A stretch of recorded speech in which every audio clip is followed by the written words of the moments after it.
여러분들에게도 꿈이 있죠? 그렇죠? 대답이 별로 많죠. 꿈이 있으시죠? 여러분들은 어떤 꿈을 갖고 계십니까? 그 꿈은 어떻게 지금 진행되고 있습니까? 그 꿈이 무엇입니까? 저도 꿈이 있었습니다. 제 꿈은 이렇게 시작되었어요. 제가 고등학교 1학년 때 저희 그 담임 선생님께서 국어 선생님이셨는데 저를 참 예뻐해 주셨어요. 언젠가 이제 선생님이 저희들 몇 사람을 자기 집에 초대하셔서 같이 이제 저녁을 먹었는데 그 저녁을 맛있게 먹고 있는데 선생님이 저한테 저를 쳐다보시고 물어보시더라고요. 영모야, 너는 꿈이 뭐냐? 갑자기 꿈이 뭐냐고 물으시는 거예요. 그래서 갑자기 먹다가 꿈이 뭐지? 그러고 생각해 봤더니 제가 평소에 가지고 있는 생각이 있었어요. 제가 그때도 조금 글 쓰는 데 관심이 좀 있어가지고 제가 그냥 언뜻 생각이 그랬죠. 평소에 가진 생각이 있었기 때문에 저는 글을 쓰는 사람이 되고 싶습니다. 그랬더니 그 선생님이, 그래? 넌 작가가 되려고 그러는 거야? 예. 왜 작가가 되려고 그러냐?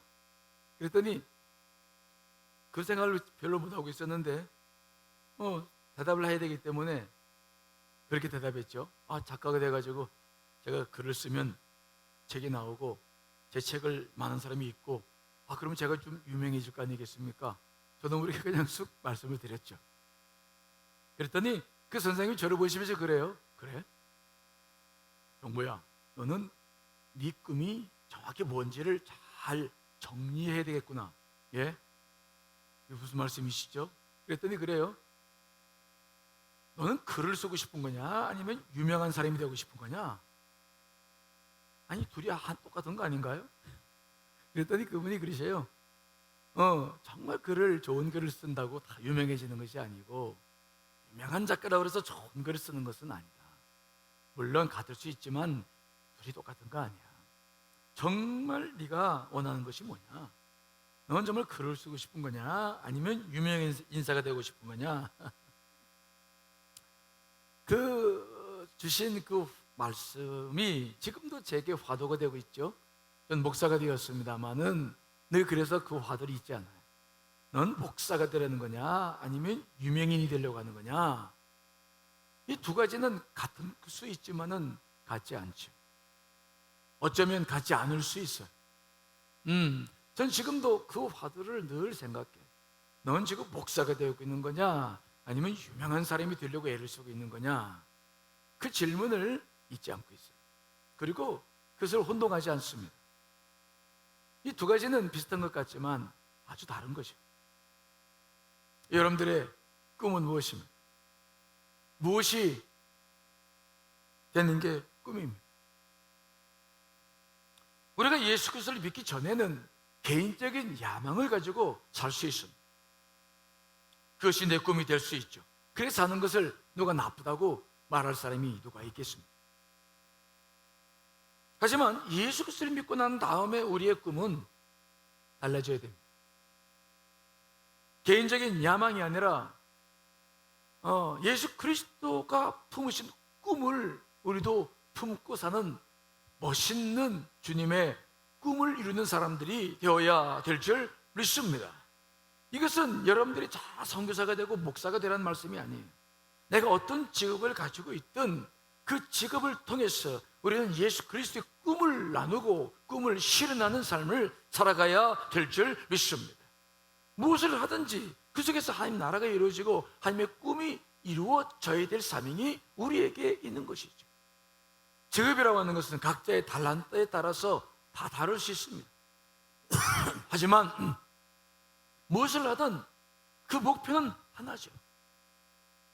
하나님의 나라, 이 땅에 하나님 나라가 임하는 것, 이 땅에 하나님 나라가 속히 오기 위해서 우리가 그 나라를 확장시켜 나가는 일, 영혼을 구원하고 그들의 눈물로 기도하며 하나님의 뜻을 이뤄 나가려고 하는 그 노력들, 그 하나님의 위대한 꿈이 우리의 야망이 되고 우리 꿈이 되어야 될 줄 믿습니다.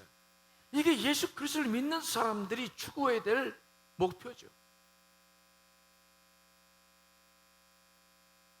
예수 그리스도를 믿기 전에는 자신의 야망을 실현하며 살았어요. 내 중심적으로 인생을 살았어요. 하지만 예수 그리스도를 믿고 우리는 죽었다가 살아났습니다. 새 생명을 얻게 된 줄 믿습니다. 그때부터 우리는 달라지죠. 이제는 내 꿈이 아니라 예수 그리스도 꿈, 그 비전이 내 가슴을 채운, 그분의 열정이, 그분의 그 가슴이 나를 뜨겁게 하는 거예요. 그것이 우리의 꿈이 되고 비전이 되는 것이죠.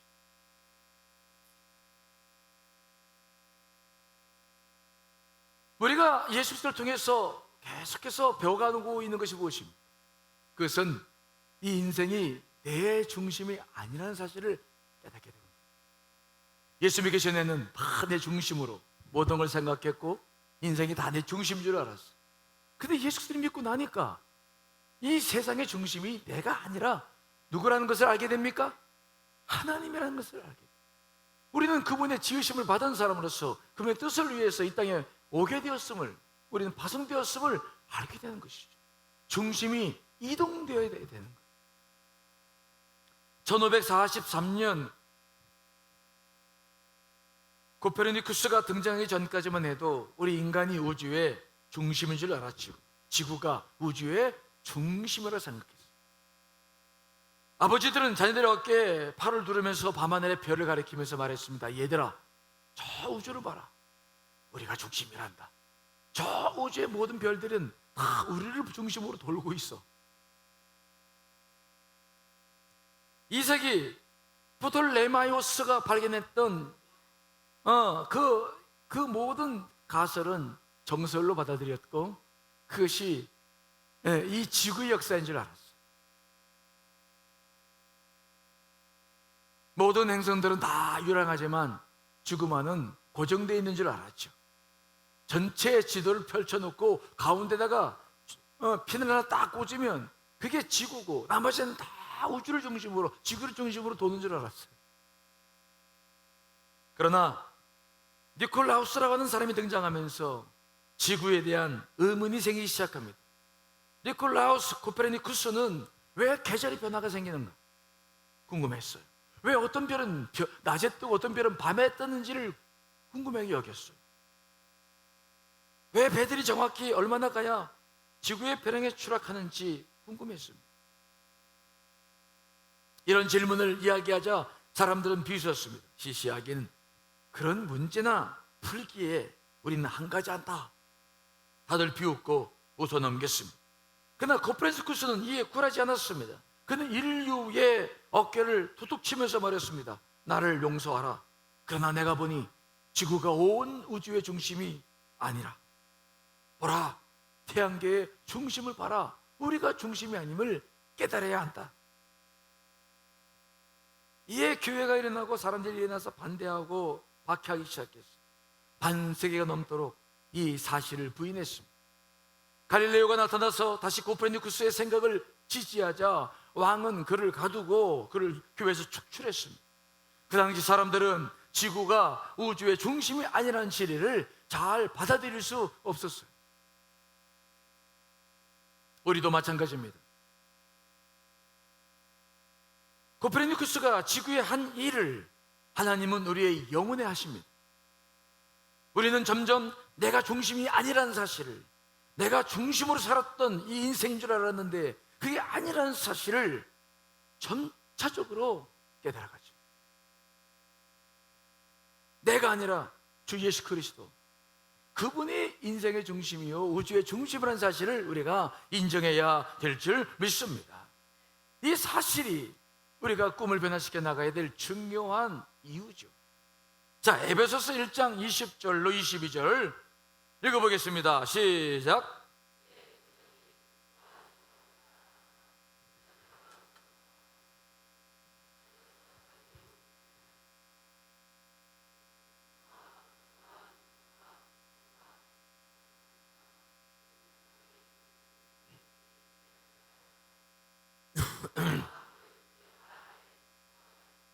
그를 만머리에 교회의 머리로 삼으셨느니라. 하나님은 여러분과 저를 인생의 중심으로 삼지 않았습니다. 모든 만머리 예수 그리스도의 이름 위에 복종하게 되었습니다.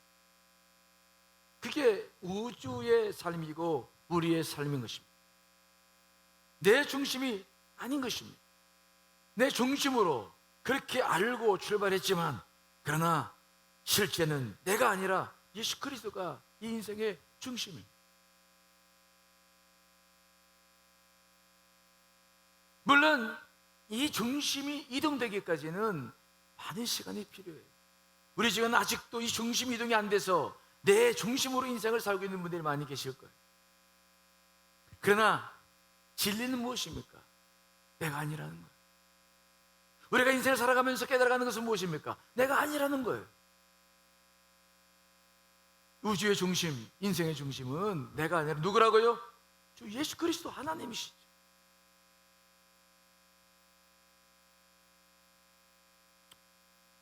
여러분은 이 사실을 인정하십니까? 아니면 아직도 인정을 못 하시겠습니까? 인정 못 하시겠다는 분들은 두 눈을 크게 뜨고 저를 한번 쳐다보십시오. 쳐다보십시오. 무슨 말씀하는 겁니까 지금? 내가 중심이지. 아멘. 아멘. 할렐루야. 네. 우리 손예 시사님께서 좋은 믿습니다. 아멘. 우리는 이 사실을 받아들여야 돼. 이 사실 속에서 인생을 살아야 돼요. 근데 이게 쉽지가 않아요. 그럼 여러분 그렇죠. 만약 이게 사실이라면 지금 내 삶의 내용들이 실질적으로 누구를 위해 살아가야 되는 것입니까? 누구를 위해 사는 겁니까? 하나님을 위해 살아가야 되는 거예요. 주님을 위해 살아가는 거예요. 근데 내 삶의 중심은 나를 위해 살아가면서 입으로만 내 인생의 중심은 내가 아니라 하나님이다라고 말할 수는 없지 않겠습니까? 여러분의 삶의 내용을 한번 보시고 내 삶의 중심이 누구인지를 한번 생각해 보십시오. 우리에게도 코페르니쿠스의 이러한 전환이 분명히 필요한 줄 믿습니다. 내가 머리로 알고 있는 것이 아니라 내 삶으로 증명해내는 것, 내 삶으로 그 삶을 살아내는 것, 그래서 하나님의 중심이, 내 인생의 중심이 우주의 중심임을 고백하는 것, 이것이 우리가 인생을 살아가면서 해야 할 일 아니겠습니까?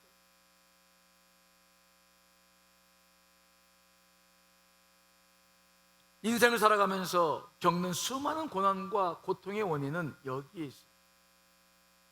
내가 아직 중심이 이동되지 않았을 때, 아직도 내 중심으로 살아갈 때 우리는 많은 어려움을 겪어요. 이것이 벗어나서 정말 하나님 중심으로 인생을 산다고 한다면 인생은 그렇게 힘들지 않습니다. 모든 고난과 역경은 다 한 가지를 목표하고 있는데 우리가 중심을 이동시키는 데에 관심이 있어요. 그러므로 여러분들이 인생을 살면서 우리가 경험해 나가야 될 것이 있는데, 그것은 속히 중심을 내 중심으로부터 누구의 중심으로 바꿔야 된다고요? 주님의 중심으로 바꿔 나가시기를 간절히 축원합니다. 이게 예수 그리스도를 믿는 사람들이 해야 할 중요한 일이에요. 예수님께서 제자들을 부르시고 그들로 하여금 사도행전의 삶을 살도록 훈련하신 주된 내용이 무엇이었을까요? 성경에도 보면은, 신약 성경에도 보면은 마태, 마가, 누가, 요한복음 있고 난 다음에 그다음에 뭐가 있습니까? 사도행전이 있어요. 이 사도행적 삶, 이것은 주님을 중심으로 살아가는 성령 중심의 삶인데, 이런 삶을 살기 전에 예수님은 마태, 마가, 누가, 요한 이 복음서를 통해서 제자들에게 끊임없이 행한 훈련이 하나가 있어요. 그 훈련의 내용이 한마디로 말하면 무엇일까요? 바로 중심의 이동이었어요. 제자들로 부름받은 그들에게도 꿈이 있었습니다. 그들의 꿈은 무엇이었을까? 그들에게 있어서 가장 큰 꿈은 바로 자기 민족에 향한 꿈이었습니다. 로마의 지배로부터 벗어나고 싶었던 그 민족을 향한 꿈은 제자들 속에 늘 있었어요. 그것은 수백 년 동안 내려왔던 이스라엘 민족의 꿈이었어요. 그때 예수님께서 저 팔레스타인 저 한 끝에서 예수님께서 이 땅에 태어나셔서 세례를 받고 공생을 시작하시며 많은 기적을 일으키셨어요.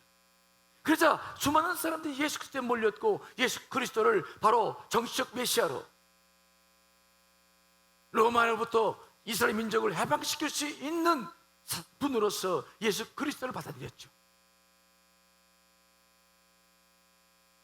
그래서 예수님의 제자들 중에 보면은 정확하게 학자들에 따라 의견이 다르지만 열혈당원들, 즉 무력으로 독립을 쟁취하려고 했던 사람들이 들어가 있어요. 그 중에 가장 중요한 사람이 가나안인 시몬이 정확하게 열혈당원의 한 사람이었고, 학자마다 좀 다르지만은 가룟 유다도 그 가운데 한 사람이었다라고 보는 사람들이 많이 있죠.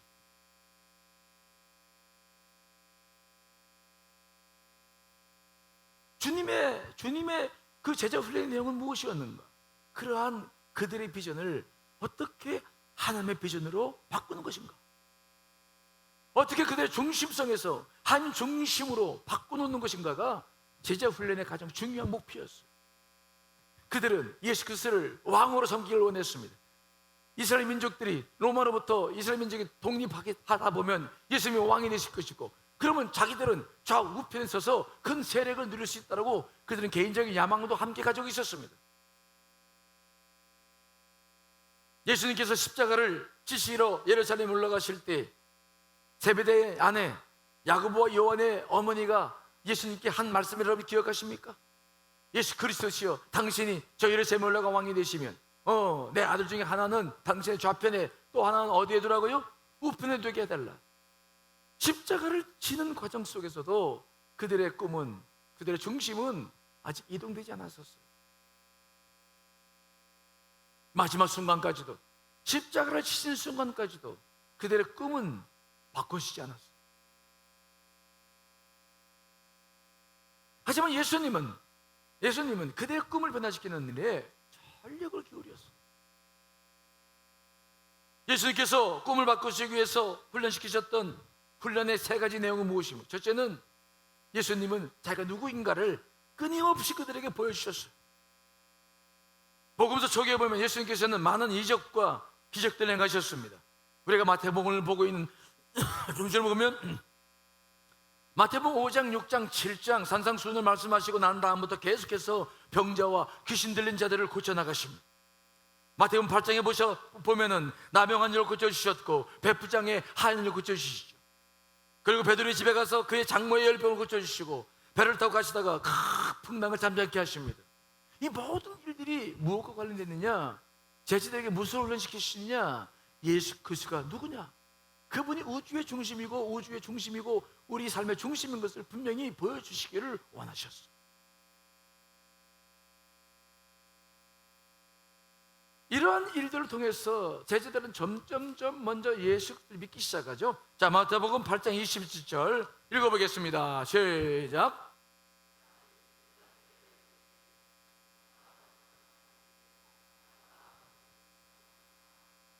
아멘. 복음서에 보면은 끊임없이 기적과 이적의 기사들이 나와요. 그 이유는 뭐냐? 다른 거 아닙니다. 예수 그리스도가 누구냐? 저분이 누구기에 바람과 바다도 순종하는가? 그분을 보여주기 위해서, 그분을 믿게 하기 위해서 끊임없이 주님께서 그들에게 이적과 기적을 가르쳐 주시는 것이 바로 복음서에 기록되고 있는데, 그 이유가 있다면 바로 이런 이유예요. 두 번째는 예수님께서 하신 것이 무엇입니까? 그들의 중심을 이동시키기 위해서 하신 것은 뭐가 진리냐? 주님은 바리새인들과 서기관들과 끊임없이 논쟁하시면서 진리가 무엇인지를 계속 설파하십니다. 이스라엘 민족은 남유다가 바벨론에서 멸망한 이후에, BC 586년 멸망한 이후에 그들은 바벨론에 포로 가서 살면서 왜 이스라엘 민족이 멸망했는지를 관심했어요. 그리고 그들이 우상을 숭배했으며 하나님의 말씀을 지키지 못했음을 깨달았어요. 그때부터 그들은 자기들이 모여 살고 있는 지역마다 회당을 세우며 말씀으로 돌아가자라는 바리새파 운동이 시작되었어요. 그래서 그들은 율법을 연구하기 시작했고, 바리새인들이 등장하면서 율법을 생활 규범으로 만들어서 전부 말씀을 지키려고 하는 운동들이 이제 예수님 시대까지도 계속해서 이어져 왔었습니다.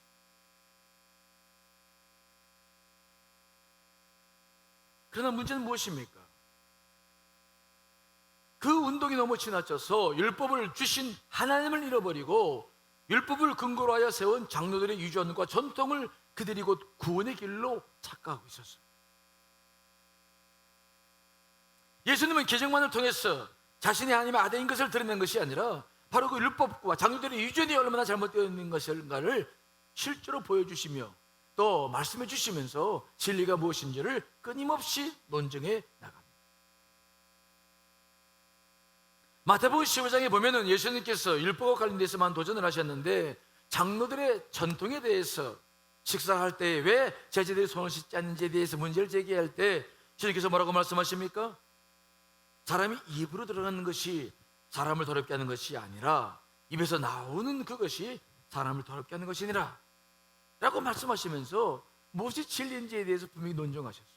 바리새인들은 껌껌이 트집을 잡고 사사건건 시비를 걸면서 예수 그리스도에 도전하지만 주님은 진리의 말씀으로 무엇이 진리인지를 정확하게 보여주고 계시죠.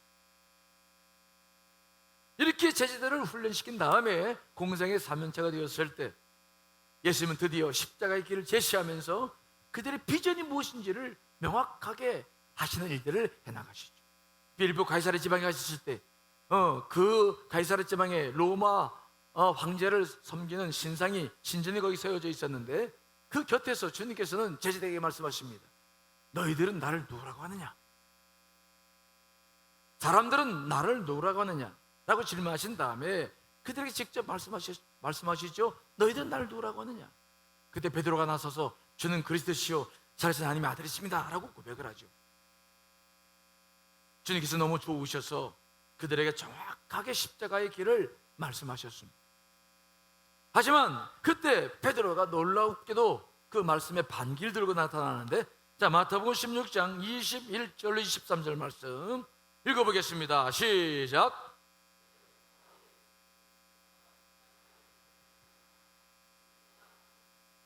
서기관들에게 받은 고난을 받고 죽임을 당하고 제3일에 살아나야 할 것을 제자들에게 비로소 나타내시니 베드로가 예수를 붙잡고 항변하여 이르되 주여 그리 마옵소서 이 일이 결코 죽게 미치지 아니하리이다. 예수께서 돌이키시며 베드로에게 이르시되 사탄아 너희들은 물러가라. 너는 나를 넘어지게 하는 자로다. 내가 하나님의 일을 생각하지 아니하고 도리어 사람의 일을 생각하는도다 하시고, 그러나 마지막까지도 제자들의 꿈은 달라지지 않았어요. 십자가를 지실 때가 다 되었어도 그들의 중심은 아직 완전히 이동되지 않았어요. 그만큼 우리가 중심 이동시키기가 어려워요. 자신의 꿈만을 기억하며 예수 십자가를 기억하지 못했던 베드로와 제자들, 결국 베드로는 예수 그리스도를 3번이나 부인했고 저주하면서 부인했고, 가른 유다는 은 30냥에 예수 그리스도를 팔아 넘겼고, 다른 제자들은 예수 그리스도를 부인하고 다 도망칩니다.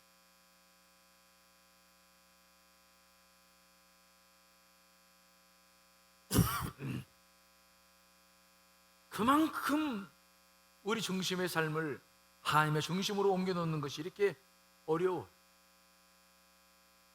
하지만 예수님은 실망하지 아니하시고 부활 이후에도 그들을 만나셨습니다.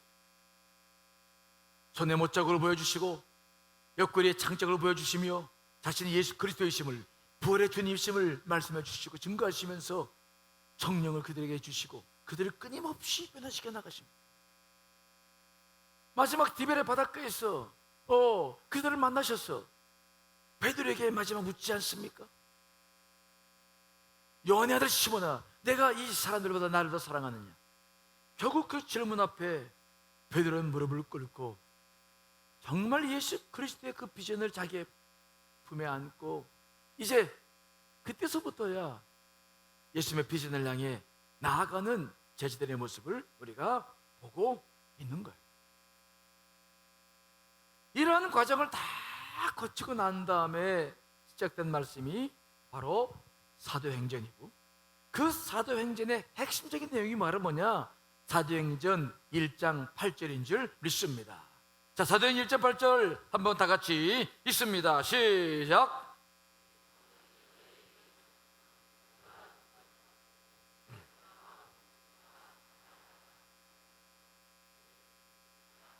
아멘.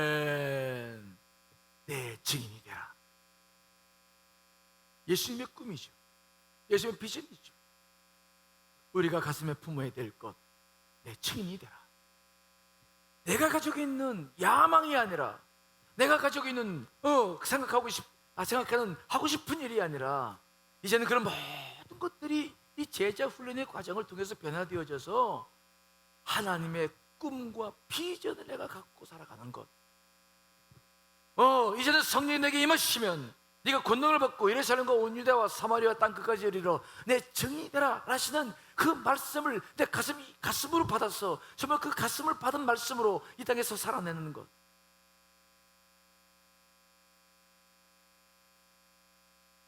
이것이 예수님께서 제자들을 훈련시킨 내용이고 지금 우리를 부르신 바로 이유가 되는 줄 분명히 믿습니다. 이게 우리의 꿈이에요. 예수 그리스도를 믿고 구세주로 받아들인 우리의 꿈은 뭐냐? 바로 이것이 우리 비전인 것입니다. 이것을 위해서 사는 것입니다. 이것을 위해서 우리가 인생을 주 앞에 드리는 것입니다. 이것을 위해서 오늘도 단기 선교사님들이 파송되는 것입니다.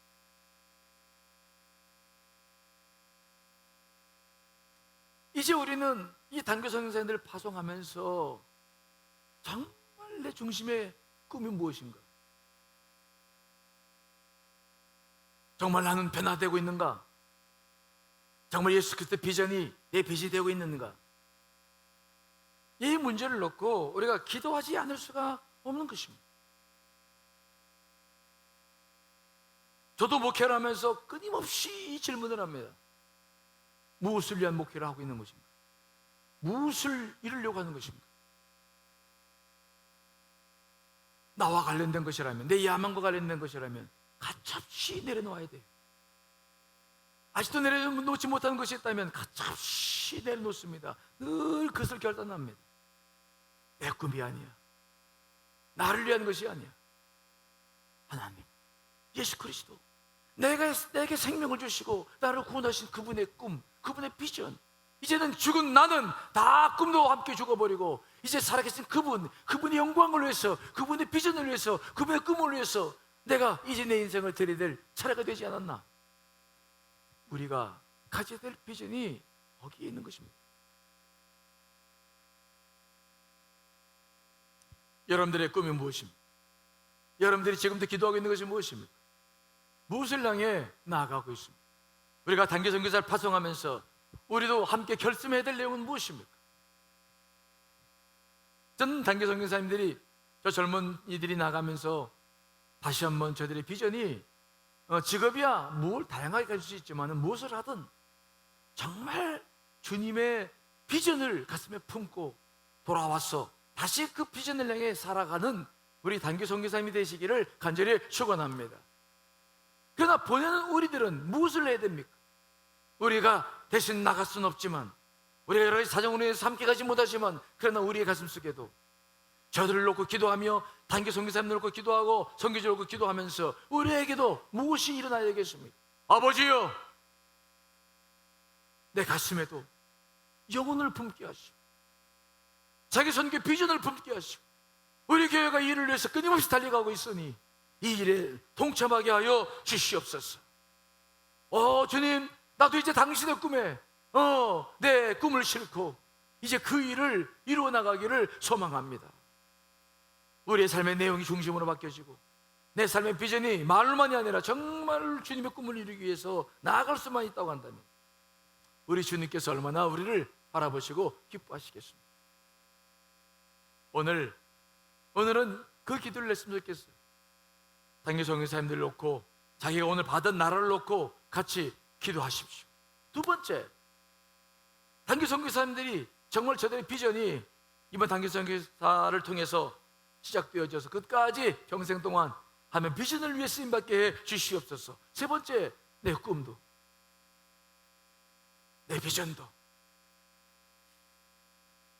이제는 중심이 이동되어져서 내가 무슨 기업을 통해서 큰 축복을 소망하던 이것이 주의 영광을 위해 쓰임받게 해 주시옵소서. 하나님 아버지의 비전이 이루어지게 해 주시옵소서. 우리가 이 시간 기도해야 될 줄 믿습니다. 여러분 모두에게 오늘은 중심이동, 꿈에 대한 중심이동을 간절히 기도하며 그렇게 삶의 변화를 경험해 나가시기를 간절히 축원합니다.